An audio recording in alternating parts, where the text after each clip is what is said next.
নাফিস মিয়ার অবস্থা খুবই খারাপ। জীবন মৃত্যুর সন্ধিক্ষণে বেঁচে আছে সে। তার মনে পড়ল তার পাপ কর্মের কথা। সেও একদিন অন্যায় করেছিল তার স্ত্রীর সাথে। তাকে হসপিটালে নিয়ে না যেয়ে বাড়িতে ফেলে রেখেছিল। যন্ত্রণায় কাতর হয়ে তার স্ত্রী ছটপট করছে। আজকে সে হসপিটালে বেডে শুয়ে উপলব্ধি করতে পারছে ব্যথার কী কষ্ট। ফ্যাক্টরিতে দুর্ঘটনায় নাফিস আহত হয়। তার বুকের পাঁজর হাড় ভেঙে গেছে।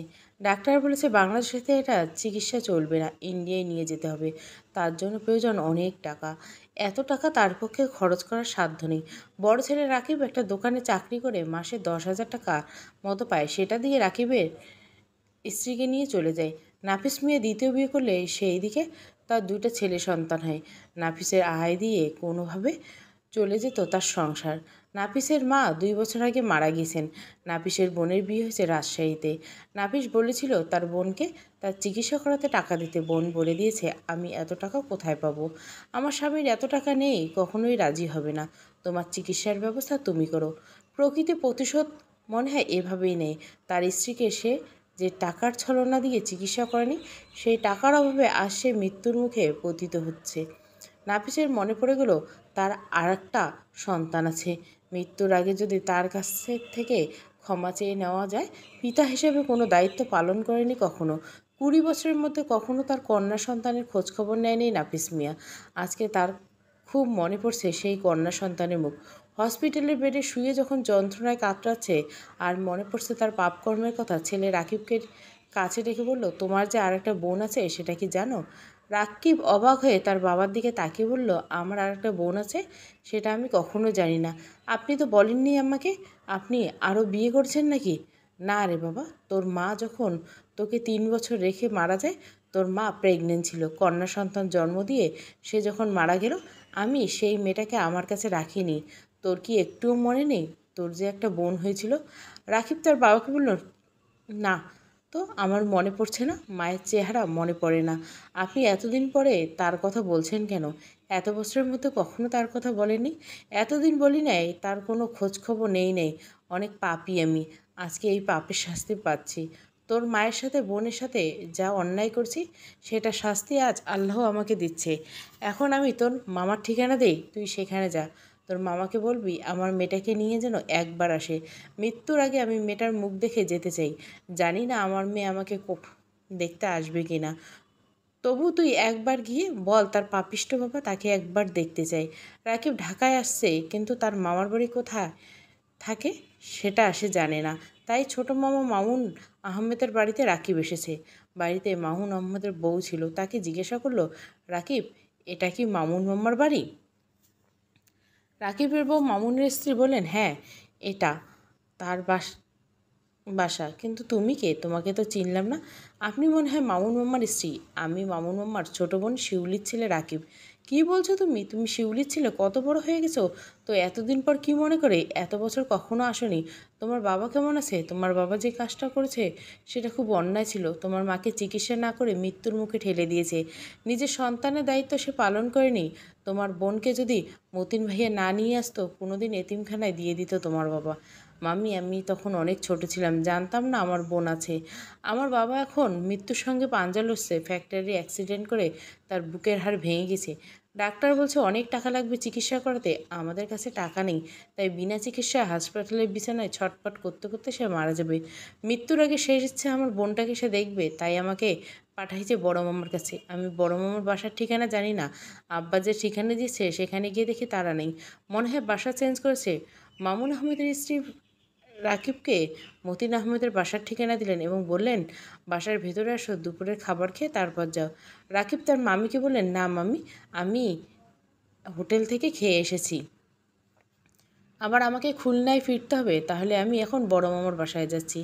রাকিব তার বড় মামার বাসায় গিয়েছেন। রাকিবের পরিচয় পেয়ে মতিন আহমেদ ভাগ্নিকে বললেন, তুমি এতদিন পরে আসলে। তোমার কথা আমার খুব মনে পড়তো, কিন্তু তোমার বাবা বলেছিল আমি যেন আর তার সাথে যোগাযোগ না করি। ভাবছি তুমি ছেলে মানুষ, তোমাকে আদর যত্ন করে রাখবে। তুমি কি লেখাপড়া করেছো?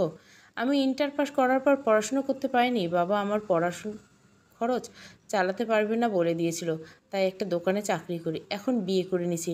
কি বলো তুমি? বিয়ে করে ফেলছো এত অল্প বয়সে? আচ্ছা ঠিক আছে, তুমি যে কারণে এসেছো আমি সেই বিষয়টা কিছু বলতে পারবো না। ইসমাত বাসায় আসুক, সে যদি তার বাবাকে দেখতে যেতে চায় আমি বাধা দিব না, আর সে না যেতে চাইলে আমি তাকে জোর করতে পারবো না। তুমি থাকো, সে আসলে কি বলে দেখো। মামা, আমার বোনের নাম কি ইসমত? সে কোথায় গেছে? তোমার বোন টিউশনি করাতে গিয়েছে, সন্ধ্যার আগে বাসায় ফিরবে। সে টিউশনি করাতে গিয়েছে? ইসমত তাহলে অনেক বড় হয়ে গেছে, তাই না মামা? বড় হয়েছে মানে এখন সে ভার্সিটিতে পড়ে? অনেক বড় হয়েছে। জুবেদা, রাকিবকে তুমি খাবার দাও, ছেলেটা কখন না কখন বাসা থেকে বের হয়েছে। জুবেদা খাতুন রাকিবকে খাবার বেড়ে দিল। রাকিব খাবার খাচ্ছে আর ভাবছে, এতদিন ভাবছিলাম আমার নিজের কোনো ভাই বোন নেই, দুটো সৎ ভাই আছে, তারা তো কখনো আমাকে নিজের ভাই মনে করে না। আজকে জানতে পারলাম আমার নিজেরও বোন আছে, এটা ভেবে খুব ভালো লাগলো। ইসমত 2টা টিউশনি শেষ করে বাসায় ফিরছে সন্ধ্যার আগে। বাসায় ফিরে ফ্রেশ হলে রাকিবকে দেখতে পায়, তাকে দেখছে আর ভাবছে, এ আবার কে বাসার ভিতরে? অন্য কোনো ছেলে কেন ঢুকলো? মামিকে ইসমাত বলে, কে এই ছেলে বাসার ভিতরে ঢুকে তোমার বেডরুমে বসে আছে? সে তো অন্য কেউ নয়, তোর ভাই। কি বলছো, আমার ভাই? আমার ভাই আবার কোথা থেকে আসলো? তোর মায়ের পেটের আপন ভাই রাকিব। তোকে তো আগেই বলেছিলাম তোর একটা ভাই আছে, তার নিজের ভাই তাকে দেখতেছে। এটা শুনে ইসমাতের চোখের পানি চলে আসলো। সে তাড়াতাড়ি তার ভাইয়ের সামনে গিয়ে বলল, ভাইয়া ভালো আছো? রাকিব ইসমাতের দিকে তাকে বলল, হ্যাঁ বোন, ভালো আছি। এতদিন ভালো ছিলাম না, এখন তোমাকে দেখে মনে হচ্ছে আমি ভালো আছি। আল্লাহ আমাকে এমন একটা বোন দিয়েছে, আমি কেন এতদিন জানলাম না? এখন জানলে কিভাবে? এতদিন তুমি কেন আসলে না আমাকে দেখতে? তুমি এত নির্দয় কেন? বোন রে, আমি অনেক ছোট ছিলাম তাই মনে ছিল না আমার একটা বোন আছে। বাবা কখনো বলেনি, দাদি আমাকে লালন পালন করছে সেও কখনো বলেনি, তাই আমার মনে ছিল না। বাবা এখন মৃত্যুর সঙ্গে লড়ছে, সে অনেক অসুস্থ, তোমাকে দেখতে চাই, তাই বলেছে তোর আরেকটা মেয়ে আছে, তোর মামার কাছে থাকে, তাকে যেন নিয়ে আসে, তাকে আমি একবার দেখতে চাই। এখন তুমি কি বাবাকে দেখতে যাবে? না করো না, লোকটা কিন্তু 2 দিন আগে বা পরে হোক মারা যাবে। তোমাকে এক নজর দেখতে চাই, চলো আমার সাথে। ঠিক আছে, আমি যাব। বাবা নামার মানুষটাকে দেখতে চাই। যে মানুষটা আমার জন্মের পর আমাকে ছুঁড়ে ফেলে দিয়েছে, তাকে আমার দেখার ইচ্ছে ছিল। মামা, তুমি আমার সঙ্গে যেতে পারবে না, তুমি অসুস্থ। মেহেদি ভাইয়াকে বলো আমার সঙ্গে যেতে। ইসমত মেহেদির বউকে বলল, ভাইয়াকে ফোন করে বলো বাসায় আসতে, আমাকে নিয়ে খুলনা যাব। মেহেদি বাসায় আসলে মতিন আহমেদ বলেন, ইসমাতকে নিয়ে খুলনা যাও, কালকে আবার চলে আসবে, ইসমাতকে সঙ্গে করে নিয়ে আসবে। রাতে রওনা দিল খুলনা। ভোরে গিয়ে পৌঁছালো হসপিটালের সামনে। ইসমাত তার বাবার মুখের দিকে তাকিয়েছে। এটাই তার বাবা, যে কিনা কখনো তাকে মেয়ে বলে পরিচয় দিতে চায়নি। একবারও মনে হয়নি তার একটা মেয়ে আছে। নাফিস মিয়া মেয়েকে কাছে ডাকলেন, মা আমার কাছে এসে বসো। আমি জানি আপনি অপরাধী, তোমার সাথে অন্যায় করছি, তোমার মায়ের সাথে অন্যায় করছি, এখন সেগুলো বলে আর কি হবে? নিজের পাপের শাস্তি পাচ্ছি। এখন মা, তুমি আমাকে ক্ষমা করে দিও। আমি বাবা হয়ে কখনো বাবার দায়িত্ব পালন করতে পারিনি, আমি ক্ষমা প্রার্থী তোমার কাছে। আপনি এভাবে বলবেন না, যা করার করেছেন, এখন এগুলো বললে তো আর ফিরে আসবেন না। আপনি আমাকে দেখতে এসেছেন, আমি এসেছি, আজকে আবার ফিরে যাব। তুমি কয়েকদিন আমার সঙ্গে থাকো, আমি তোমাকে নিয়ে কয়েকটা দিন থাকতে চাই। সেটা হবে না, আমার ভার্সিটিতে পরীক্ষা 2 দিন পর থেকে, আর আমি 2টা টিউশনি করাই, সেগুলো মিস দেওয়া যাবে না। আমার পরীক্ষা শেষ হলে আমি আবার আপনাকে দেখতে আসব। আচ্ছা মা, ভালো করে পড়াশোনা করো, অনেক ভালো মানুষ হও, দোয়া করি। তোমাকে তো আর কোনো কিছু দিয়ে যেতে পারলাম না, দোয়া করে দিলাম, তুমি একদিন অনেক বড় হবে। তোমার পরীক্ষা শেষ হলে কিন্তু আমাকে দেখতে আসবে, ততদিন যদি বেঁচে থাকি। কি বলছেন বেঁচে থাকবেন? এরকম কথা বলবেন না। আমি আজ বিকালে চলে যাব, ভাইয়া তার বিজনেস ফেলে এসেছে। ইসমাত ঢাকায় ফিরে আসে, তার খুব ইচ্ছে ছিল বাবাকে দেখার। আজকে দেখলো তার ভাই রাকিবের চেহারা তার বাবার মতো হয়েছে, কিন্তু তার চেহারার সাথে তার বাবার চেহারায় কোনো মিল নেই। বারাসাতের সাথে দিন দিন সিমির সম্পর্ক নষ্ট হতে থাকে। বারাসাতের চোখে সিমি এখন উচ্ছৃঙ্খল মেয়ে মনে হয়। বারাসাতের কথা অনুযায়ী সিমি তার লাইফস্টাইল চেঞ্জ করে না, মূলত তার কারণে তাদের মধ্যে দূরত্ব সৃষ্টি হয়। তাদের মধ্যে যত দূরত্ব সৃষ্টি হচ্ছে, বারাসাত ততই ইসমাতের প্রতি আকৃষ্ট হচ্ছে। ইসমাত তার জীবনের প্রয়োজনে বাসাদের এটাই মনে হয় সবসময়।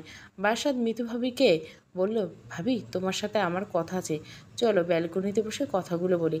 কেন, এখানে বললে কি হবে? না, এখানে বাচ্চারা আছে, তাদের সামনে বলা যাবে না। মিতুকে নিয়ে বাসাদ ব্যালকনিতে গিয়ে বসলো। ভাবি, তুমি আব্বুকে বলবে আমি বিয়ে করার জন্য রাজি আছি। আব্বু আমাকে বিয়ে দিতে অনেক আগে থেকে জোর করেছিল, আমি রাজি হচ্ছিলাম না। এখন তাকে বললে আমি বিয়ে করতে চাই, আর পাত্রী আমার পছন্দ আছে। মিতু বললেন, সিমিকে বিয়ে করবে? মেয়েটা কিন্তু আমার ভালো লাগে না, আর ওই মেয়েকে মামা মেনে নিবে না, মামা তাকে পছন্দ করে না। সিমিকে আমি বিয়ে করব না। আমি যাকে বিয়ে করতে চাই আব্বু তাকে অবশ্যই পছন্দ করবে। কে সেই মেয়ে? তার পিকচার আছে তোমার কাছে? থাকলে দেখো। তার সাথে কতদিন ধরে রিলেশন আছো? আরে ভাবি, তার সাথে রিলেশনে কি? তার সাথে তো আমার কথাই হয়নি। তুমি তাকে প্রতিদিন দেখো, পিকচার দেখতে হবে না। আমি তাকে প্রতিদিন দেখি? কি বলছো? কোথায়? আমি কোনো মেয়েকে প্রতিদিন দেখি? তোমার বাচ্চাদের পড়াতে আসে না কে? তোমার প্রিয় ইসমাত, তাকে আমি বিয়ে করতে চাই। এখন বলো, আব্বু কি তাকে পছন্দ করবে না? আব্বু সবসময় চায় ইসমাতের মতো একজন মেয়ে যে ইসলামের বিধান অনুযায়ী চলে। তা ঠিক আছে, ইসমাত মেয়েটার দেখতে সুন্দর, আচার ব্যবহার ভালো, কিন্তু একটা বিষয়, সেটা তো তোমাদের সাথে মানাবে না। তুমি যা জানতে চাইছো সেটা আমি জানি না। তোমার বাবার এত অর্থ সম্পদের মালিক, সেই তুলনায় ইসমাতের বাবার তেমন কিছুই নেই। তাই আব্বু রাজি হবে না, এটাই বলতে চাচ্ছ? এত টাকা দিয়ে কী হবে? মনের মতো যদি একটা ছেলের বউ পায়, সেটাই অনেক। তুমি আব্বুকে বলো। আব্বু যদি রাজি না হয়, তাহলে কিন্তু আমি আর বিয়ে করব না। মনে রেখো, যা বলছি এটাই একদম ফাইনাল। মুহিন চৌধুরীর একমাত্র ছেলে বিয়ে করতে চায় নিম্নবিত্ত ফ্যামিলিতে, এটা সে মেনে নিতে পারছে না। তাই ছেলেকে বললেন, মেয়ে ভালো, সেটা আমি বুঝতে পারছি, কিন্তু মেয়ের পরিবারের সাথে আমাদের স্ট্যাটাসের সাথে একদম বেমানান। মেয়েকে তোমার পছন্দ হয়েছে, কিন্তু তার পরিবারের কারণে আমি এ বিয়েতে মত দিতে পারবো না। আমার পছন্দ মতো আমি মেয়েকে ঠিক করে তোমাকে বিয়ে দিব। বাদশাহ তার বাবার কথার উত্তর বলে, আমি ইসমাতকে বিয়ে করব, তাকে নিয়ে সংসার করব। তার বাবার ধন সম্পদ আছে কি না সেটা দেখার দরকার আমার নেই। আমি ইসমাতকে নিয়ে সুখী হতে পারলেই হলো। তোমার কি টাকা পয়সার অভাব আছে যে আমার শ্বশুরবাড়িতে হাত পাততে হবে? বিয়ে যদি করি ইসমাতকে করব, আর কখনো তুমি আমাকে বিয়েতে রাজি করাতে পারবে না। আর এই কথাটা মনে রাখো, ইসমাতের যদি অন্য কোথাও বিয়ে হয়ে যায়, তোমার ছেলে কি করতে পারে সেটা তুমি জানো?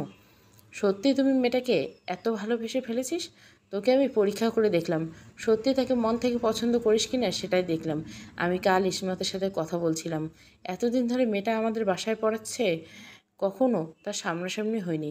আমি আগের থেকে বুঝতে পারি মেয়েটা পর্দা করে, তাই কখনো তার সামনে যায়নি। মিতু যখন বলল তুই ইসমাতকে বিয়ে করতে চাস, আমি তার সাথে কথা বলছিলাম এবং তাকে দেখেছি। আমার অনেক পছন্দ হয়েছে। আমার একটিমাত্র ছেলে, আমি চাই আমার ছেলের বউ হয়ে আমার সংসারে আসুক। তার ফ্যামিলি নিম্নবিত্ত হোক আর যাই হোক, পদ্মাশীল একজন মেয়ে আমার ছেলের বউ হবে, এটাই সবচেয়ে বড় পাওয়া। আমি ইসমাতের বাবার সাথে কথা বলার জন্য তার বাসায় যাব। মিতুকে বলছি তার বাসার ঠিকানা নিয়ে আমাকে জানাতে। রিয়েলি বাবা, তুমি ইসমাতের বাসায় যাবে? আমাকে তো ভয় পাইয়ে দিছিলে, ভাবলাম তুমি রাজি হবে না।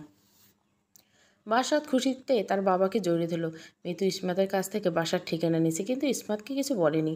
পরের দিন সন্ধ্যাবেলা মুহিন চৌধুরী মিতুকে সঙ্গে নিয়ে আসলেন মতিন আহমেদের বাসায়। মিতুকে দেখে ইসমাত অবাক হলে ভাবলেন, মিতু আন্টি কেন আসছে বারাসাতের বাবাকে নিয়ে? এ আমার বাসায় আসবে একবারও তো বলেনি। মুহিন চৌধুরী মতিন আহমেদকে বললেন, ভাই আমি আপনার বাসায় এসেছি একটা আর্জি নিয়ে। আশা করছি আপনি আমাকে ফেরাবেন না। আপনার মেয়ে আমাদের বাসায় অনেক দিন ধরে টিউশন করেছে। আপনার মেয়ে অনেক ভালো একজন মানুষ। তাকে আমি আমার ছেলের জন্য বউ করে নিতে চাই। আপনি হয়তো আমার নাম শুনেছেন। আমার এই শহরে অনেকগুলো বিজনেস আছে। মতিন আহমেদ বললেন, আমি আপনাকে চিনি, নাম শুনেছি অনেক আগে থেকে। আপনার একমাত্র ছেলেকে আমার মেয়ের সাথে বিয়ে দিবেন? এটা আমার বিশ্বাস হচ্ছে না, মনে হচ্ছে স্বপ্ন। সত্যি কি এটা মন থেকে চাচ্ছেন আপনি? অবশ্যই আমি মন থেকে যাচ্ছি। ভাই, আমার ছেলে আপনার মেয়েকে পছন্দ করছে, বলেছে তার সাথে বিয়ে না করলে নাকি সে কখনো বিয়ে করবে না। আপনার মেয়ের সাথে কথা বলে এবং তার ব্যবহার দেখে আমি মুগ্ধ। এমন একটা বউ আশা করছিলাম, সেটা হয়তো পূরণ হবে আপনারা যদি রাজি থাকেন। আমি তো অবশ্যই রাজি, তারপরেও ইসমাতের সাথে কথা বলে নেওয়া দরকার। তার সাথে কথা বলে আপনারা বসেন। মতিন আহমেদ ইসমাতের রুমে আসলেন।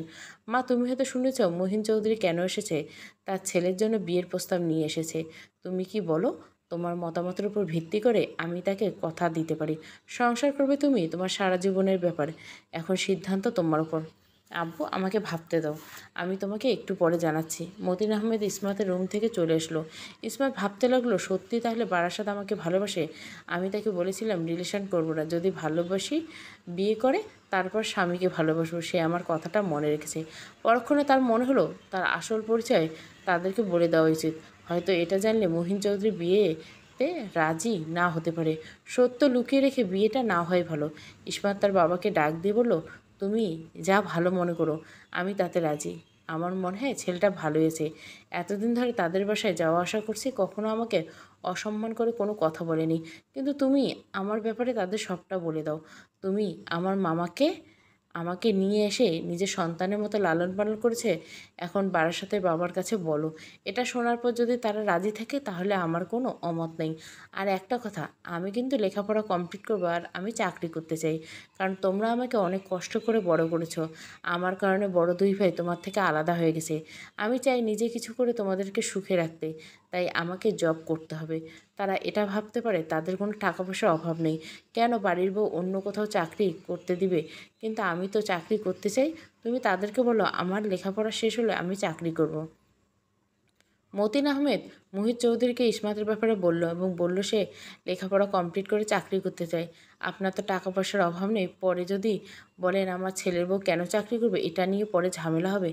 আরে না না, আমি চাই যে আমার ছেলের বউ উচ্চশিক্ষিত হোক। আর চাকরির কথা যদি আসে সেটা আমাদের কোম্পানিতে করতে পারবে।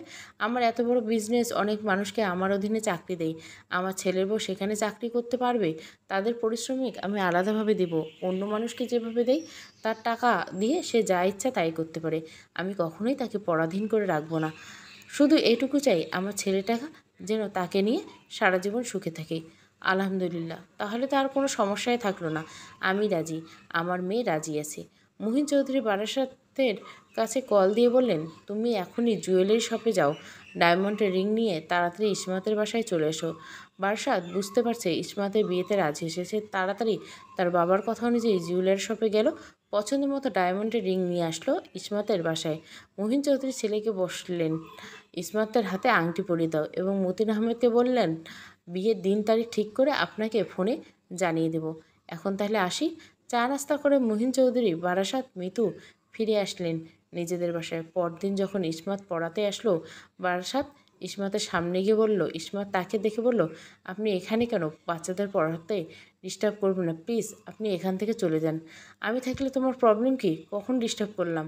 আমি তো শুধু বসে আছি, তোমার সাথে কথা বলছি নাকি? কথা বলতে হবে না, আপনি বসে থাকলে আমার কেমন জানি লাগে।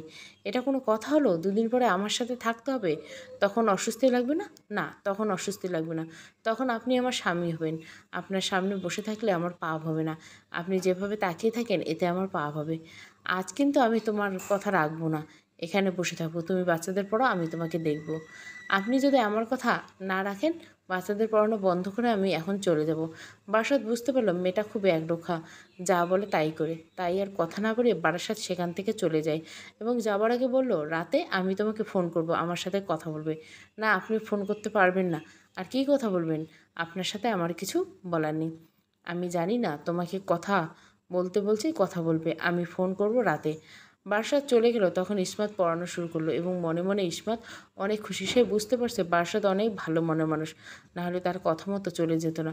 কিন্তু রাতে যদি কল করে কী কথা বলবে এটাই ভাবছিল ইসমাত। তখন মিতু এসে জিজ্ঞাসা করলো, কী ব্যাপার, আমার দেবরকে নিয়ে ভাবাভাবি শুরু করে দিয়েছো? আর বেশি দিন অপেক্ষা করতে হবে না, তাড়াতাড়ি বউ হয়ে আসবে। ভাবি আর লজ্জা দিয়েন না, পাগলি মেয়ে, এত কিসের লজ্জা? খারাপ কিছু তো বললাম না। না ভাবি, খারাপ কিছু বলবেন কেন? তবু কেন জানি আমার লজ্জা লাগছে। ভালো মেয়েদের লজ্জা বেশি, সেটা আমি জানি। তোমার মতো একজন মেয়ে আমার যা হবে এটা ভাবতেই আমার খুব খুশি লাগছে। সুমনা আর সৈকত তার মাকে বলল, ম্যাম, আমাদের চাচি হবে, আম্মু হবে, তাহলে তো খুব মজা হবে। সবসময় আমরা চাচি আম্মুর কাছ থেকে ভূতের গল্প শুনতে পাবো। মিতু হেসে বলল, তখন তোমার চাচি আম্মু তোমার চাচুকে ভূতের গল্প শোনাবে, তোমাদেরকে না। কেন কেন আমাদেরকে শোনাবে না কেন? সৈকত বলল ইসমাতকে। বাচ্চারা, তোমাদের মন খারাপ করার কিছু নেই। তোমার আম্মু ফান করে বলছে আমি তোমাদেরকে ভূতের গল্প শোনাবো বিয়ের পরে। মিতুর কাছ থেকে ইসমাতের ফোন নাম্বার নিয়ে রাতে কল দিল বারাসাত। বারাসাত যখন কল দিয়েছে, ইসমাত তখন রাতের খাবার খাচ্ছিল, তাই কল রিসিভ করতে পারেনি। 3বার কল দিয়ে মন খারাপ করে বসে আছে বারাসাত। তাহলে কি ইসমাত আমার সাথে কথা বলবে না? তাই মেয়েটা এমন কেন? যার সাথে বিয়ে ঠিক হয়েছে গেছে তার সাথে কথা বলতেও তার প্রবলেম। খুব মন খারাপ লাগছে বারাসাতের। ইসমাত খাবার খেয়ে এসে দেখে অপরিচিত নাম্বার থেকে 3বার কল এসেছে। সে ভাবলো কে হতে পারে, আমার নাম্বার তো অন্য কারো কাছে নেই। এখন মনে হয় গেল, বারাসাত বলেছিল রাতে কল দিবে, তাহলে কি সেই কল দিয়েছিল? বেচারার কথা বলার জন্য কল দিয়েছিল, হয়তো আমাকে পায়নি তাই মন খারাপ করছে। ভাবতে পারে আমি ইচ্ছে করে তার কল রিসিভ করিনি। এটা ভেবে ইসমাত কল ব্যাক করলো। ইসমাতের নাম্বার থেকে কল এসেছে দেখে সাথে সাথে বারাসাতের মন ভালো হয়ে গেল। কল রিসিভ করতে অপর প্রান্ত থেকে কণ্ঠ ভেসে আসলো। আসসালামু আলাইকুম, কে বলছেন? ওয়ালাইকুম আসসালাম, আমি বারাসাত। তোমাকে বলেছিলাম রাতে কল দেব, তুমি রিসিভ করলে না কেন? 3বার কল করলাম। আমি তখন খাবার খাচ্ছিলাম, রুমে মোবাইল রেখে গিয়েছি। এখন এসে দেখি অপরিচিত নাম্বার থেকে কল। তখন মনে পড়ে গেল আপনি বলেছিলেন রাতে কল দিবেন, তাই তো আমি নিজ থেকে কল দিলাম। আমার খুব মন খারাপ হয়েছিল, ভাবলাম তুমি আমাকে ইগনোর করে কল রিসিভ করলে না। এখন কল দিয়েছো, তার জন্য অসংখ্য ধন্যবাদ। আচ্ছা, কথা তো হলো, এখন তাহলে রেখে দিই। ও, তুমি কল করছো, তাহলে আমি কল করছি, তুমি রিসিভ করো।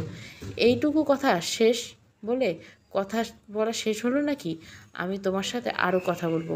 বারাসাত ফোন কেটে দিয়ে সে কল দিল। ইসমাতকে ফোন রিসিভ করে বলল, কি বলবেন? তাড়াতাড়ি বলেন, আমি ঘুমাবো। শোনো মেয়ে, বাহানা করবে না। আমি কিন্তু বুঝতে পারছি তুমি আমার সাথে কথা বলতে চাচ্ছ না, এই কারণে ঘুমের বাহানা করছো। এখন রাত মাত্র 10টা বাজে। এই 10টার সময় কেউ ঘুমায় না। এখন গ্রামের মানুষরা 11টা 12টার সময় ঘুমায়। আমার সাথে কথা বলতে তোমার সমস্যা কোথায়? প্লিজ 12টার সময় ঘুমায়, আমার সাথে কথা বলতে তোমার সমস্যা কোথায়? প্লিজ রাগ করবেন না। বিয়েটা হয়ে যাক, বিয়ের পর আপনি যদি বলেন সারা রাত আপনার সাথে গল্প করতে, তাও করব। 2 বছর অপেক্ষা করছেন, আর কয়েকটা দিন অপেক্ষা করুন। আমি জানি না, আমার ইচ্ছে করছে এখন গল্প করতে, আমি এখন গল্প করব। তাহলে আপনি গল্প করেন, আমি শুনি। আমি একা একা কীভাবে গল্প করব? তোমাকে আমার সঙ্গে গল্প করতে হবে। আর যদি কল কেটে দাও তাহলে কিন্তু ভালো হবে না। ভালো হবে না মানে? কী করবেন আপনি? কী করবো শুনতে চাও? এই এখনই তোমার বাসায় চলে আসব। তোমার বাসায় চলে আসলে কিন্তু তোমার আব্বু আম্মু ভাইয়া ভাবি আমাকে জামাই আদর করবে। তুমি আমাকে দেখতে না পারলেও কী হবে? সবাই কিন্তু আমাকে ভালোবাসে, শুধু তুমি ভালোবাসো না। আর কয়টা দিন অপেক্ষা করলে সব হবে। ভালোবাসি কি না সেটা ভালোই করে বুঝতে পারবেন। ইসমাত আর বারাসাতের অনেকক্ষণ কথা চলল। ইসমাত বেশি কথা না বলতে চাইলে বারাসাতের জন্য তার বলতে হচ্ছে। শুক্রবারের দিন জুমার নামাজ শেষ করে মহিন চৌধুরী মিষ্টি হাতে উপস্থিত হলেন মতিন আহমেদের বাসায়। এসে বললেন, বিয়ের দিন তারিখ ফাইনাল করতে এসেছেন। কেমন আছেন মেয়ে? আলহামদুলিল্লাহ ভালো। এসেছেন ভালো করছেন। আগে দুপুরের খাবার একসঙ্গে খাবো, তারপর দুই মেয়ে মিলে গল্প করব। বিয়ের তারিখও সেটা ফাইনাল করব। দুপুরের খাবারের পর বিয়ের তারিখ ঠিক হলো। 15 দিন পর বিয়ের ডেট। ইসমাত মহিন চৌধুরী এসে সালাম দিলেন। মহিন চৌধুরী ইসমাতের মাথায় হাত রেখে বললেন, মা, তোমাকে আমার ছেলের বউ হিসেবে নয়, মেয়ে হিসেবে আমার বাড়িতে নিয়ে যাব।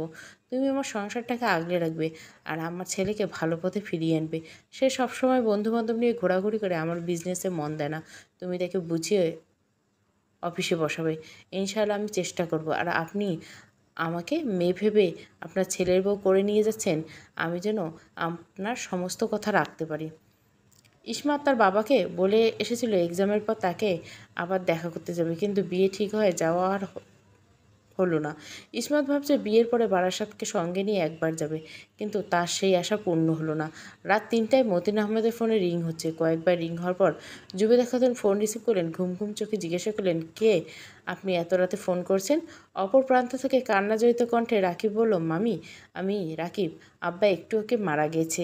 ইসমাতকে বলুন দেখতে আসতে। জুবেদা খাতুন মতিন আহমেদকে ডাক দিলেন, এই শুনছো, তাড়াতাড়ি উঠো, ইসমাতের বাবা মারা গেছে। রাকিব ফোন করে বলল। মতিন আহমেদ উঠে মেয়েকে ডাক দিলেন, ইসমাত দরজা খোলো, তোর সাথে কথা আছে। কয়েকবার ডাকার পর ইসমাতের ঘুম ভাঙল। সে ভাবছে রাত 3টার সময় আব্বু কেন ডাকছে। তাই তাড়াহুড়ো করে বিছানা থেকে উঠে বসলো। দরজা খুলে দিয়ে জিজ্ঞাসা করলো, কী হয়েছে? রাকিব ফোন করেছিল, তোমার বাবা আর বেঁচে নেই। যেতেই বললো, শেষবারের মতো যাও দেখে আসো, সকাল হলে যেতে হবে। এখন কি বাস পাওয়া যাবে? আচ্ছা, আমি বারাসাতকে জানি, সেও হয়তো যেতে পারে। আব্বু বারাসাতকে জানিয়ে কি হবে? সে যাবে কি না তবু জানাতে হবে। তার সাথে তোমার বিয়ে ঠিক হয়েছে, না জানালে কি না কি মনে করবে। ইসমাতের তেমন কষ্ট হচ্ছে না, আর না হবারই কথা। কখনো বাবার আদর ভালোবাসা পায়নি, বাবার সান্নিধ্য চোখ কখনো থাকেনি, তবু চোখ দিয়ে দুফোঁটা অশ্রু গড়িয়ে পড়ল। মাকে সে কখনো দেখেনি, মায়ের চেহারা কেমন ছিল সেটা তার মনে নেই।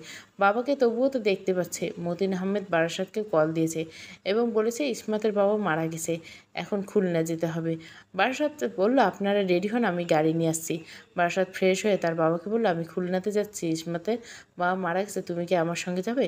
মহিন চৌধুরী বললেন, আমার শরীরটা তেমন ভালো নয়, এতদূর জার্নি করে গেলে আরও খারাপ হয়ে যাবে। তুমি যাও তোমার তাদের সঙ্গে, সাবধানে যেও। ড্রাইভারকে বললো গাড়ি বের করতে। বারাসাত ড্রাইভারকে ডেকে গাড়ি বের করতে বললেন। ড্রাইভার ইদ্রিস চোখ কসলাতে কসলাতে তাকিয়েছেন বারাসাতের দিকে। কী হলো ইদ্রিস মিয়া, তুমি আমার দিকে তাকিয়েছো কেন? আসলে স্যার আমি ঘুমিয়েছি 1টার দিকে, ঘুম আসছিল না। এখন আপনি হঠাৎ করে ডাক দিলেন, মাথাটা আমার ঝিমঝিম করছে। সকালে গেলে হয় না? সকালে গেলে হবে না, মাথা ঝিমঝিম করছে। ওয়াশরুমে যাও, আবার পানি দিয়ে আসো। চোখে মুখে পানি দাও, ফ্রেশ লাগবে। ইদ্রিস মিয়ার অনিচ্ছা সত্ত্বেও ওয়াশরুমে দেখে গেল। বারাসাত ইসমাতের কাছে ফোন দিয়ে বলল, আমি আসতেছি, গাড়ি নিয়ে তুমি তাড়াতাড়ি রেডি হও, আর একদম কান্নাকাটি করবে না। আল্লাহ যা করে ভালোর জন্য করে। আমি কান্নাকাটি করছি না, আমি জানি আল্লাহ যা করে ভালোর জন্য করে। সে অনেক কষ্ট পাচ্ছিল, কষ্ট থেকে মুক্তি পেয়েছে, সেটাই ভালো। ভোর 4:30টার দিকে রওনা হলো সবাই। জানাজা হবে জোহরের নামাজের পর। ইসমাতকে দেখার জন্য জানাজার নামাজ দেরি করে দিয়েছে, না হলে সকাল 10টায় কবর দেওয়া হয়ে যেত। ইসমাত যেয়ে দেখে তার বাবাকে কাফন করিয়ে খাটিয়ে রেখে দিয়েছে। বাবার মুখ দেখে এখন খুব কষ্ট হচ্ছে, ভাবছে আরও কিছুদিন যদি বেঁচে থাকতো, আমি জব করলে পারলে তাকে এভাবে কষ্ট পেতে হতো না। কী আর করবে, তোমার ভাগ্যে নেই। আরও আগের থেকে যদি আমার খোঁজ খবর নিতে, তোমার সাথে দেখা হতো, কথা হতো। সুস্থ অবস্থায় তোমাকে আমি দেখতে পারলাম না। নাফিস মিয়ার বোন সোমা ইসমাতকে দেখে জড়িয়ে ধরলেন, বললেন, আমার মা কত বড় হয়েছে। আমি চাইছিলাম তোমাকে আমাদের কাছে রাখতে, কিন্তু তোমার বাবা বারণ করার কারণে, তোমার দাদির কারণে রাখতে পারিনি। আমি তখন অবিবাহিত ছিলাম, আমার করার কিছু ছিল না। যদি বিবাহিত থাকতাম, তোমাকে কখনো তোমার মামার কাছে দিতাম না। খুবই যা হবার হয়েছে, আমার ভাগ্যে যা লেখা ছিল তাই তো হবে। এত এগুলো নিয়ে আফসোস করলে আর কিচ্ছু হবে না। আলহামদুলিল্লাহ আমি ভালো আছি। আমার মা মাম্মি আমার অনেক আদর যত্ন করে বড় করছে। আমার বিয়ে ঠিক হয়েছে অনেক ভালো একজন ছেলের সাথে।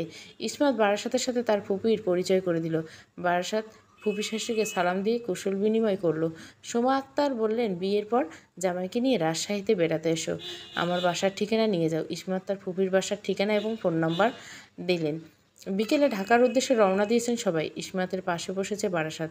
ইসমাত তার পাশে বসতে না চাইলে বারাসাত ইচ্ছে করে তার পাশে বসে গেছে। মাথাটা খুব যন্ত্রণা করছে ইসমাতের। গাড়িতে ওঠার পর সেই ঘুমিয়ে গেল। অনেকক্ষণ ঘুমানোর পর সজাগ হয়ে দেখে বারাসাতের কাঁধে মাথা দিয়ে ঘুমিয়েছে। লজ্জায় তাড়াতাড়ি সরে গেল। বারাসাত বলল, লজ্জা পাওয়ার কী আছে? তুমি অসুস্থ, আমার কাঁধে মাথা দিয়ে যেতে পারো। ইসমাত কোনো কথা না দিলে বলে সে চুপচাপ অন্যদিকে মুখ ফিরিয়েছে। ঢাকা ফিরতে ফিরতে রাত হয়ে গেল। সারাদিন কিছু খাওয়া হয়নি। একটা রেস্টুরেন্টের কাছে গাড়ি থামানো হয়েছে। সবাই খাবারের জন্য গাড়ি থেকে নেমে যাচ্ছে। ইসমাত গাড়ি থেকে নামলো না, বলল, আমি কিছু খাবো না, তোমরা সবাই খেয়ে আসো, আমি এখানে শুয়ে থাকবো। গাড়ির ভেতরে হেলান দিয়ে শুয়ে রইল ইসমাত। সবাই রেস্টুরেন্টে গিয়ে খাবার খাচ্ছে। বারাসাত বিরিয়ানি এবং পানির বোতল নিয়ে গাড়ির ভিতরে এসে বলল, এগুলো খেয়ে নাও, না খেলে আর শরীর আরও বেশি খারাপ লাগবে, আর মাথা ব্যথাটা বেড়ে যাবে। আমার খেতে ইচ্ছা করছে না, আমি চুপচাপ বসে থাকি, আপনি খেয়ে আসেন। বারাসাত বুঝতে পারলো ইসমাত খাবে না, আর না খেলে মাথা ব্যথা কমবে না। বারাসাত হাত ধুয়ে বিরিয়ানির প্যাকেট থেকে বিরিয়ানি তুলে ইসমাতের মুখে তুলে দিচ্ছে। এটা কি করছেন আপনি? আমি তো বলছি খাবো না। একদম চুপ, তোমার সব কিছুতে বাড়াবাড়ি। এখন না খেয়ে থাকার বাড়াবাড়ি আমি সহ্য করব না। মুখে তুলে দিচ্ছি, খাও। বারাসাত রেগে গিয়েছে খুব। ইসমাত এখনও পর্যন্ত বারাসাতের রাগ দেখেনি। ইসমাত আর কিছু না বলে হাঁ করলো। বারাসাত তাকে খাইয়ে দিচ্ছে আর বলছে, তাড়াতাড়ি খাও, ওরা এসে দেখে ফেলে লজ্জা পাবে। লজ্জা পাবেন কেন? এখন খাইয়ে দিয়ে লজ্জা পাচ্ছেন না? না, লজ্জা পাবো কেন? আমার হবু স্ত্রীকে খাইয়ে দিচ্ছি, তোমার সাথে আমার কোনো লজ্জা পাওয়ার কথা নাই। ইসমাত তাড়াতাড়ি খাবার শেষ করলো, কারণ তার মামা মামি ভাইয়া ভাবি যদি এসে দেখে ফেলে সে খুব লজ্জায় পাবে। আমি তো খাইলাম, এখন আপনি খেয়ে আসেন। ইসমাত বারাসাতকে বলল, আচ্ছা তুমি বসো, আমি খেয়ে আসি। তোমার জন্য আর কিছু আনতে হবে? আমার জন্য আর কিছু লাগবে না, আপনি তাড়াতাড়ি খান, সারাদিন আপনিও না খেয়ে রয়েছেন। সবাই খেয়ে চলে আসলো। বারাসাত গিয়ে খেতে বসলো। ভাবি এসে ইসমাতকে বলল, বারাসাত খাবার নিয়ে এসেছিল কেন? তোমাকে খাইয়ে দিল নাকি? তুমি কীভাবে জানলে আমাকে খাইয়ে দিল? সেটা আন্দাজ করে বললাম। আমরা সবাই খেতে বসলাম, সে না খেয়ে খাবার নিয়ে গাড়িতে চলে আসলো। তখনই বুঝলাম তোমাকে খাওয়ানোর জন্য। আমি খেতে চাইনি, সে আমাকে জোর করে খাইয়েছে। বুঝতে পারছি দুজনের মধ্যে প্রেম ভালোবাসা ভালোই হচ্ছে, তাই তো এত টান। ভাবি তুমি প্রেম ভালোবাসা কোথায় দেখলে?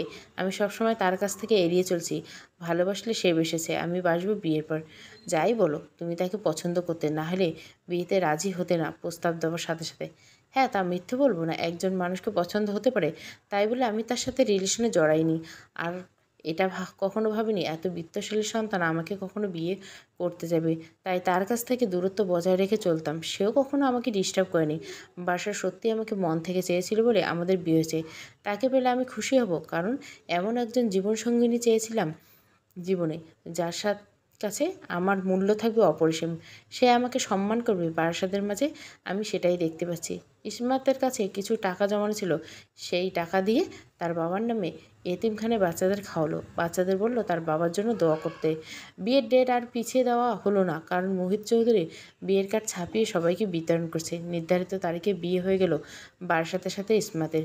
বিয়েতে ইসমাতের ফুপি সোমাকে বলা হয়েছিল সে তার স্বামীকে নিয়ে ও ছেলেমেয়েকে নিয়ে এসেছে। রাকিব তার স্ত্রীকে নিয়ে এসেছে। মতিন আহমেদের 2 ছেলেকে বিয়ের বৌভাতে দাওয়াত দেওয়া হয়েছিল বারাসাতের বাসা থেকে। বড়লোকের একমাত্র সন্তানের সাথে বিয়ে হয়েছে ইসমাতের, এটা তারা ভাবতে পারছে না। কখনো ভাবেনি ইসমাতের এত ধনী ঘরে বিয়ে হবে। বারাসাতের বাড়ির অবস্থা দেখে মারুফ আর মাহফুজ বউ খুশিতে গদগদ। ননদের জামাইয়ের সাথে পরিচিত হবার জন্য আগ বাড়িয়ে কথা বলতে গেলেন। পরিচয় দিলেন, আমরা দুজনে ইসমাতের বড় ভাইয়ের বউ। বারাসাত তাদের দুজনকে কখনো দেখেনি, শুধু মেহেদির বউকে ইতিকেই চেনে। তাই বারাসাত তাদেরকে বললেন, আপনাদের দুজনকে তো আমি কখনো দেখিনি, মনে হচ্ছে ইসমাতের বাসায় কয়েকবার গিয়েছে, আপনারা কোথায় ছিলেন? মাহফুজের বউ কাচুমুচু করে বললেন, আসলে কি আমরা আলাদা থাকি, ওই ধরো তোমার ভাইয়ের চাকরির কারণে। আবার ভাবছি একসঙ্গে থাকবো। ইসমাত বলল, কেন ভাবি আবার একসঙ্গে থাকার চিন্তা কখন মাথায় আসলো? যখন দেখলে তোমার ননদের জামাই অনেক টাকার মালিক, মানুষ স্বভাব তেলে মাথায় তেল ঢালে। এই আমার কারণে কিন্তু তোমরা আলাদা হয়ে গেছিলে। আমাকে লেখাপড়া করিয়ে খাবার খাইয়ে তোমার শ্বশুর সব শেষ করে ফেলেছিল, তাই না? মাহফুজের বউ কিছু না বলে মুখটা কালো করে ফেললেন। আর মারুফের বউ তাকে বলল, ভাবি আসুন আমরা সবাই বাসাটা ঘুরে দেখি। এটা বলে দুজনে সেখান থেকে সরে আসলো। বারাসাত ইসমাতকে বলল, তোমার সাথে এরা অনেক হিংসে করত মনে হচ্ছে। এমনই হয়, যখন দেখে মানুষ প্রতিষ্ঠিত হচ্ছে তখন আবার কাছে আসতে ভিড় করে। এখন তুমি ভার্সিটি লেখাপড়া করছো আর আমার সাথে বিয়ে হয়েছে, ভাবছে আমাদের সাথে মিশলে তাদের কিছুটা লাভ হবে। এই মানুষগুলো নিজের স্বার্থের বাইরে কিছু বোঝে না। আজ আমাদের ফুলসজ্জা। ইসমাত বারাসাতকে বলল, উজু করে আসেন, দুইজনে একসাথে নফল নামাজ পড়ব। আর আপনি আজকের পর থেকে নামাজ পড়া শুরু করবেন। আগে যাই করেন না কেন এখন থেকে এগুলো বাদ দিবেন। বাবার বিজনেস দেখাশোনা করবেন, আপনাকে সংসারী হতে হবে। বাবার পরিবর্তে যেন আপনি সব কিছু শক্ত হাতে সামলাতে পারেন। আগে এত কঠিন উপদেশ দিচ্ছ কেন? বিয়ে হলো, কিছুদিন আনন্দ ফুর্তি করে তোমাকে নিয়ে সুইজারল্যান্ড ঘুরতে যাব, সেখান থেকে ফিরে এসে যা বলবে তাই হবে। বারাসাত উজু করে আসলে দুজনে একসাথে নামাজ পড়লো। নামাজ শেষ করে ইসমাত আল্লাহর কাছে চাইলে তার স্বামী স্ত্রী যেন সারা জীবন একসঙ্গে থাকতে পারে। বারাসাত চাইলে সৃষ্টিকর্তার কাছে সে যেন তার ভালোবাসার মানুষকে নিয়ে সারা জীবন থাকতে পারে। নামাজ শেষে বারাসাত উঠে দাঁড়িয়ে ইসমাতের কপালে চুম্বন করে জড়িয়ে ধরল। বারাসাতের বুকে মাথা রেখে ইসমাত আল্লাহর কাছে শুকরিয়া প্রকাশ করলো। সে যেমন স্বামী চেয়েছিল তেমন স্বামী পেয়েছে, সেই খুশিতে ইসমাতের চোখের পানি। বারাসাত বলে, আজকে খুশির দিনে তুমি কান্না করছো কেন? আমি তোমার চোখে কখনো পানি দেখতে চাই না। অনেক ভালোবাসি তোমাকে। প্রথম যেদিন দেখেছিলাম সেদিন থেকে তোমার প্রেমে পড়েছিলাম। আস্তে আস্তে প্রেমটা দীর্ঘস্থায়ী হয়ে যায়। তোমাকে মন থেকে সরাতে চেয়েছিলাম, ভাবছিলাম ক্ষণিকের প্রেম সময়ের সাথে সাথে তোমাকে ভুলে যেতে পারবো, কিন্তু সেটা পাইনি। তোমার কারণে আমার চোখে সিমিকে ভালো লাগেনি, কারণ সে তোমার মতো পর্দা করতো না, খোলামেলা পোশাকে চলতো। আমি কখনো ভাবিনি সিমিকে ছেড়ে আমি তোমাকে পাওয়ার জন্য পাগল হয়ে যাব। আমি সৃষ্টিকর্তার কাছে অশেষ কৃতজ্ঞতা জ্ঞাপন করছি, তিনি আমাকে তোমাকে মতো পদ্মাশীল নামাজি একজন মেয়েকে আমার স্ত্রী করে দিয়েছে। আমি চাইবো তোমার মনের মতো হতে। আমি আগে যা করছি, যে পাপ করছি, আর কখনো সে পাপের পথে যাব না। আল্লাহর কাছে ক্ষমা চেয়ে ফিরে আসবো তার সান্নিধ্যে। বারাসাতের কথা ইসমাত অনেক খুশি হলো। বলল, আল্লাহর আমার চাওয়াটা সত্যি করে দিক, তুমি ফিরে আসো আল্লাহর পথে। বিয়ের 7 দিন পর বারাসাত ইসমাতকে নিয়ে সুইজারল্যান্ডে বেড়াতে গেছে। সেখান থেকে ফিরে এসে বারাসাত বাবার অফিসে জয়েন করছে। এতে মুহিন চৌধুরী তার ছেলের বউয়ের প্রতি অনেক খুশি। মুহিন চৌধুরী কখনো ভাবতে পারেনি তার ছেলেকে কথা শোনাতে। আজ তার বৌমা ছেলেকে কথা শোনাচ্ছে, ব্যবসার প্রতি মনোযোগ দেওয়াতে পেরেছে। এবং বারাসাত ইসমাতকে যে কথা দিয়েছিল সে কথা সব রাখছে। বারাসাতের এক্স গার্লফ্রেন্ড সিমি বারাসাতের সাথে যোগাযোগ করার চেষ্টা করে, বলে তার সাথে দেখা করতে, কিন্তু বারাসাত তাকে ইগনোর করে চলে যায়। এতে খুব রাগ হয় সিমি একদিন চলে আসে বারাসাতের অফিসে। তোমাকে আমি কল দিচ্ছি, মেসেজ দিচ্ছি, তুমি কেন রেসপন্স করছো না? আমি কি তোমার কাছে এত অবহেলার পাত্রী? 5 বছর আমার সাথে রিলেশন করে তুমি বিয়ে করে ফেললে। তুমি আমাকে ভুলতে পারলো, আমি তোমাকে ভুলতে পারি না। সবসময় তোমার কথা মনে পড়ে, আমি তোমাকে ছাড়া বাঁচবো না। বারাসাত প্লিজ, তুমি আমাকে ফিরিয়ে দিও না। সরি সিমি, সময় থাকতে তুমি বুঝোনি। আমি তোমাকে অনেকবার বলতেছিলাম তুমি আমার কথা মতো চলো না। তোমার আল্ট্রা মডার্ন পোশাক আশাক আমার ভালো লাগে না, এভাবে চলা আমার পছন্দ না। তুমি কথা শোনোনি, বলেছিলে কি সেটা মনে আছে? আমাকে যেমন দেখে ভালোবেসেছো, এখন দেখে ভালোবাসতে হবে। তোমার জন্য আমি নিজেকে পরিবর্তন করতে পারবো না। তোমার এই কথা বলার পর আমার আর বলার কিছু ছিল না। তোমার যেভাবে চলাফেরা সেটা আমার পরিবার কখনোই মেনে নিত না। আমার বাবা চেয়েছিল ইসমাতের মতো একজন মেয়ে যে কিনা শালীন ও ভদ্র, তুমি তার মধ্যে পড়ো না। তুমি আমাকে এইভাবে অপমান করে কথা বলছো। দুদিনের পরিচয়ে তুমি একটা মেয়েকে বিয়ে করে ফেলছো। সে তোমার কাছে শালীন আর ভদ্র হয়ে গেল। যার সাথে 5-5টা বছর রিলেশন করলে সে এখন তোমার কাছে খুবই জঘন্য আর খারাপ মেয়ে হয়ে গেছে। তুমি এভাবে বদলে যাবে আমি কখনো ভাবতে পারিনি। আমি বদলে যেতাম না, তুমি আমাকে বদলে যাওয়ার জন্য বাধ্য করেছো। তুমি আমার সাথে কথা রাখোনি, আমি তোমার সাথে আমার থাকা সম্ভব হয়নি। আর এখন তোমার সাথে আমি রিলেশন রাখবো সেটা অসম্ভব। আমার স্ত্রীকে আমি ঠকাতে পারবো না। তাকে আমি কথা দিচ্ছি সে ব্যতীত আমার লাইফে আর কোনো মেয়ে আসবে না। তাহলে এটাই তোমার শেষ কথা? স্ত্রীর সাথে ভালো, তাই না? তোমার কি চরিত্র সেটা তো তোমার স্ত্রী জানে না। সে ভাবছে তুমি দুধে মানুষ। তুমি কি আমার সাথে কি করেছো সেগুলো প্রমাণ এখনও অবধি আমার কাছে আছে। তোমার স্ত্রী দেখে এখন তখন তুমি আর কাছে দুধে ধোয়া তুলসী পাতা থাকবে না। আমার স্ত্রী আমার অতীত সম্পর্কে সব জানে। তোমার সাথে আমার রিলেশন ছিল তাকে আমি বলেছি। আমি ভালো ছিলাম না সেটাও জানি। তোমার যা করার করতে পারো। তোমার হুমকিতে আমি ভয় পেয়ে তোমার সাথে পরকীয়ায় লিপ্ত হব না। সিমি রেগে গিয়ে বারাসাতের অফিস থেকে বেরিয়ে আসলো। তারপর অনেক চেষ্টা করে ইসমাতের বান্ধবীর কাছ থেকে ইসমাতের নাম্বার সংগ্রহ করলো সিমি। পাঠিয়ে দিল কিছু পিকচার ইসমাতের নাম্বারে। ইসমাত পিকচারগুলো দেখে কিছুক্ষণ স্তব্ধ হয়ে বসে রইল। বারাসাত সিমির কাছে কিছু বাজে পিকচার দেখে ইসমাতের চোখে পানি। সে কি বিষয় নিয়ে বারাসাতের সাথে রাগ করবে? কিন্তু সে তো কথা দিয়েছিল তার অতীত নিয়ে কিছু বলবে না। তাকে বিয়ে করার পর বারাসাত ভালোভাবে চলছে। তাহলে আগে যা করছে এটা নিয়ে এখন আর কথা না বাড়িয়ে বাড়ানোই ভালো। বারাসাতের পিকচারগুলো দেখলো ইসমাতে। পিকচার দেখে বারাসাত বলল, আমি তোমাকে বলেছিলাম সিমির সাথে আমার রিলেশন ছিল। এখন তো আমি ঠিক আছি। তোমাকে কথা দেওয়ার পর যদি আমি কোনো অন্যায় করি আমাকে তুমি শাস্তি দিতে পারবা। অতীত নিয়ে টেনে আমাদের সুন্দর সম্পর্ক নষ্ট করে দিও না। ইসমাত বুঝতে পারছে বারাসাত যা বলছে সেটাই ঠিক। কেন অতীত টেনে এনে বর্তমান নষ্ট করতে যাব? আমার স্বামীকে আমাকে পেয়ে ভালো হয়ে গেছে এটাই বড় কথা। ইসমাত বিবিএ শেষ করে এমবিএতে ভর্তি হয় এবং বারাসাতের অফিসে জব করতে থাকে। তাকে আলাদাভাবে স্যালারি দেওয়া হয়। ইসমাত তার পরিবারের কাছে টাকা পাঠিয়ে দেয়। সেটা দিয়ে তারা মামা স্বাচ্ছন্দ্যে চলে যায়। মতিউন আহমেদের ছেলেরা যা করতে পারেনি মেয়ে হয়ে ইসমাত বাবা মায়ের সমস্ত দায়িত্ব পালন করছে। মারুফ মাহফুজ তারা এখন মতিন আহমেদের সাথে থাকতে চায়। কিন্তু মতিন আহমেদের বলে দিছে আমার 2 ছেলে মেয়ে মেহেদি আর ইসমাত। আমি আর কাউকে চিনি না। 2 ছেলের বউ এসে তার শ্বশুর শাশুড়ির কাছে ক্ষমা চায় ইসমাতের কাছে। তাদেরকে বলা হয় ভুল করেছেন, ক্ষমা করে দিয়েছে। কিন্তু গিরগিটির মতো রং পাল্টানো মানুষের সাথে আমরা থাকতে চাই না। ইসমাত তার ভাই রাকিবকে একটা দোকান দিয়ে দিয়েছে। সেটা দিয়ে ভালোভাবে চলে যায় রাকিবের সংসার। মাঝে মাঝে বোনের বাড়িতে স্ত্রীকে নিয়ে বেড়াতে আসে রাকিব। ইসমাতের বছর 2 বার যায় ফুপির বাড়িতে যায়। সুমা তার ইসমাতকে অনেক ভালোবাসে। তার সন্তান যেমন ভালোবাসে ভাইয়ের মেয়েকেও তেমনই ভালোবাসে। ইসমাত এখন 5 মাসের অন্তঃসত্ত্বা। বারাসাত তার অনেক খেয়াল রাখে। ইসমাত আল্লাহর কাছে চেয়েছিল ছোট থেকে মায়ের ভালোবাসা পায়নি, বাবার আদর পায়নি, সে যেন একজন স্বামী পায়, সে তাকে বুঝবে, অনেক ভালোবাসবে তারে। সেই চাওয়াটা আল্লাহ পূরণ করছে।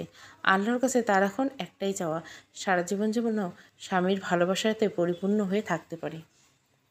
দহন দ্বিতীয় এবং শেষ পর্ব। পুরো গল্পটা প্লেলিস্টে পেয়ে যাবেন। দহন গল্পের সকল পর্ব প্লেলিস্টে। ভালো লাগলে অবশ্যই লাইক, শেয়ার এবং সাবস্ক্রাইব করবেন। Thank you for watching.